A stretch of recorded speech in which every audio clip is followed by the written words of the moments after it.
জীবনটা তো খুবই ছোট, মাত্র কিছুদিনের কখনকার ডাক আসবে আর চলে যেতে হবে এই মায়ার সংসার ছেড়ে। কিন্তু ছোট্ট জীবনেও যারা একটি বারের জন্য বুঝতে পারে দুর্লভ মানব জীবনের লক্ষ্য কি, এবং সেই লক্ষ্যের কথা ভেবে যারা ঈশ্বরের সেবা করে, তাদের জীবন হয় সম্পূর্ণ সার্থক। মানব জীবনের লক্ষ্য হলো ভগবানের প্রতি পূর্ণাঙ্গ আত্মসমর্পণ করে সর্বদা ভগবান সেবায় নিজের দেহ মনকে নিযুক্ত করা। আর যারা পরমেশ্বরের শ্রীচরণ কমলে আত্মসমর্পণ করে সর্বদা সেবা করেন, তারাই জন্ম মৃত্যুর চক্র থেকে চিরমুক্তি লাভ করেন। আমরা কলির জীব, অল্প আয়ু, অল্প জ্ঞান, অন্নগত প্রাণ। তাই অন্যান্য যুগের মানুষের মতো কঠোর তপস্যা করার মতো সময় ও ধৈর্য শক্তি আমাদের নেই।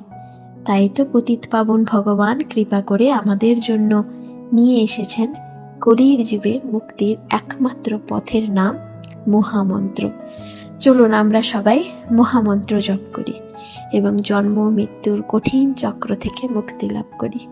হরে কৃষ্ণ কৃষ্ণ কৃষ্ণ হরে হরে, হরে রাম রাম রাম হরে হরে।